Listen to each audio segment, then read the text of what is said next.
Kalau kata teman-teman ayah, dia waktu mudanya ayah, dulu dia paling bandel, paling nakal sekeluarga. 12 bersaudara, kalau dibilang katanya sih 12 bersaudara, dia yang paling bandel. Meskipun ayah tuh paling pinter otaknya katanya, paling cerdas di antara 12 bersaudara. Cuma dia nyimpang, katanya nyimpang. Dan nggak tahu, dia pernah sering belajar katanya, belajar ilmu-ilmu kayak gitulah. Aku juga nggak tahu itu ilmu hitam, putih, apa, merah aku nggak tahu. Yang penting yang aku tahu dia kasar. Dia kalau marah sama orang kayak bukan ayah. Dan aku nyaksiin sendiri. Kayak bukan ayah. Dia kayak ngeraung-ngeraung. Dan aku sering pas dia tidur, ayah tidur itu kalau dia lagi marah sama orang, paginya atau sorenya lagi marah itu ke bawah sama tidurnya. Dan itu sama kayak aku. Aku takutnya ke aku gitu loh. Dan aku sampai sekarang juga nggak tahu emang iya apa enggak dia di aku ini, aku nggak tahu. Oh, nanti di Kokoroy lihat ya. Aku nggak tahu sampai ya? sekarang, aku nggak tahu. Oke, lanjutkan dulu selanjutnya. Pas marah juga gitu, ngaruh ke aku juga. Kalau aku marah, katanya sama tabiatku sama ayah. Persis sama kayak ayah. Kalau lagi tawuran lah, kalau orang sono tawuran. Kalau lagi tawuran begitu. Bawaannya kepingin maaf, ngebunuh. Membunuh. Bau darah. Bau darah. Dia ada punya karakter tabiat ingin kecenderungan tendensi membunuh gitu. Iya, kalau lagi marah. Saya agak speechless di sini. Saya pastikan itu orang yang di belakang kamu yang membisiki kamu untuk membunuh sih. Makhluk gaib. Apa mungkin ayahnya sengaja, Roy, nempelin sesuatu ke dia biar ada yang meneruskan ilmu-ilmu ayahnya? Ini katanya ada yang ayah naruh apa nggak tahu buat jagain anak-anaknya. Nah, tuh, Roy. Dan aku nggak tahu itu apa, aku juga nggak tahu. Roy lihatnya gimana? Saya lihat ada, memang ke arah sana. Di luar batas kewajaran manusia sih ada tendensi untuk melukai orang dengan cara membunuh seperti itu memang agak. Mas Abdul berapa bersaudara? 4. Empat-empatnya laki-laki atau ada? Enggak.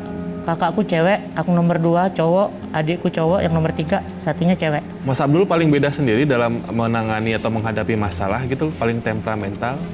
Atau semuanya? Sama adikku. Semua? Enggak semua, yang cowok doang. Yang cowok-cowok aku aja? Sama adikku. Yang nomor 3. Kalau maaf, jadi ibu sudah lama nggak menolak satu ranjang sama bapak untuk tidur bersama ya? Soalnya kan bapak kayaknya kalau tidur meresahkan ya? Emang meresahkan. Sering pisah, kayak minggat-minggat gitulah. Aku dari kecil juga gitu, sering ditinggal minggat sama ibu. Ya gara-gara perilaku ibu udah ayah. nyaman ya, karena kalau sering dibilang, dipukuli. Dibilang nggak nyaman, iya. Sering kalau nggak demi anak-anak, aku nggak mau kembali sama ayah. Kasihan. Dari situlah nggak tahu aku dendam waktu adikku. Sampai sekarang aku nggak bisa lupain. Dan tabiat ayah sampai sekarang. Dia sampai sekarang aku nggak bisa maafin dia, nggak bisa. Kalau bisa Kamu udah mulai tuh, kamu udah mulai kayak ayah kamu. Tenang. Mas Abdul, lihat saya. Mas Abdul, istighfar. Istighfar, Mas Abdul. Mas Abdul istighfar. Istighfar, astagfirullahaladzim, istighfar. Sabar ya, Mas. Lihat saya. Mas Abdul, lawan. Istighfar yuk. Disebut, Mas, disebut. Ayo disebut. Dalam hati disebut. Lawan yuk. Mas Abdul. Ya. Dia udah lost. Astaga. ayahku sampai sekarang yang bikin aku dendam. Ayahku kakakku sendiri. Itu yang bikin aku dendam sampai sekarang, bikin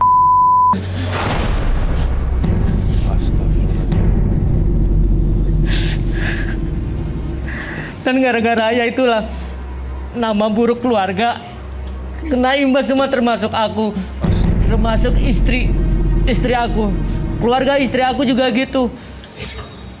Gak bisa terima. Ibuku juga dulu buruk katanya.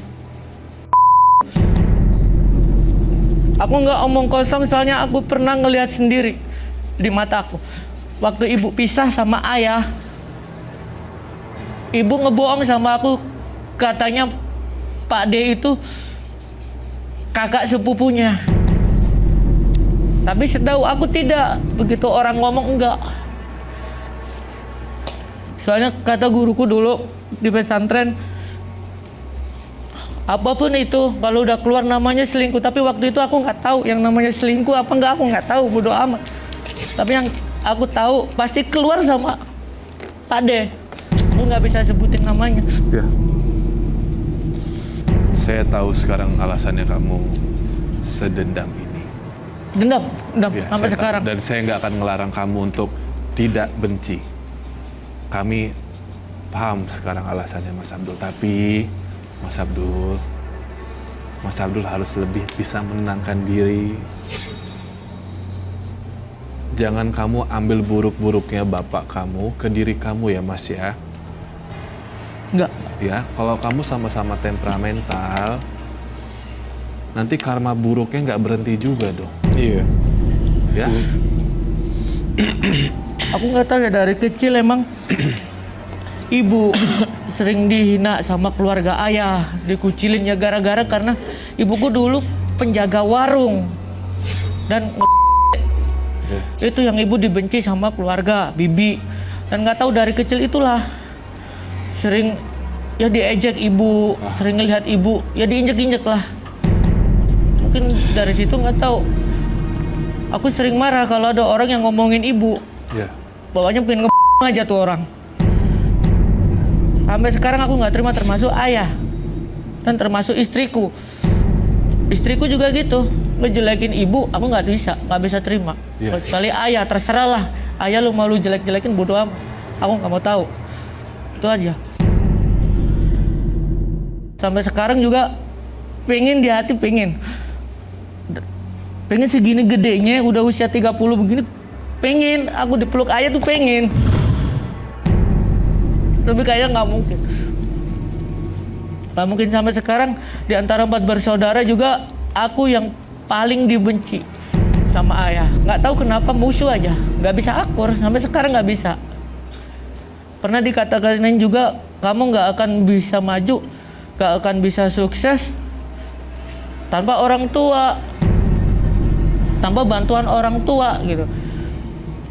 Cuma aku berkaca sama ayah, percuma. iya betul, betul. Percuma, ayah kerja keras apalah, sampai sekarang nggak bisa bikin rumah. Anak-anaknya gelandangan sampai sekarang segini tuanya nggak bisa. Iya, Nggak baik. bisa bikinin anak-anaknya rumah tuh nggak bisa. Selalu pindah ngontrak diusir, sampai sekarang nggak tahu. Sampai sekarang ya udah sakit hati aja aku bawanya mah ayah. Ya. Katanya kalau ada yang pada dirinya ayah ini kalau nggak keluar, nggak tahu, ada yang bilang juga anak-anak keempat anaknya ini nggak akan bisa sukses kalau ayah nggak. Karma buruknya sampai sebegitu panjangnya ya. Kata orang gitu. Aku juga merasa gitu sih. Aku juga ngomong sama adek, apa nunggu ayam ya kita baru sukses. Saya tidak setuju kamu ngomong seperti itu. Ayah atau ibu tuh memang satu sosok yang sejelek-jeleknya mereka bagi kita itu adalah orang yang bisa ada hari ini gitu. Jadi kita harus istighfar gitu. Jangan bilang tidak boleh. Saya ngerasa tidak setuju dengan statement ini. Kamu harus maafin sejelek-jeleknya. Saya tahu ini memang susah sekali untuk diomongi, untuk praktekin.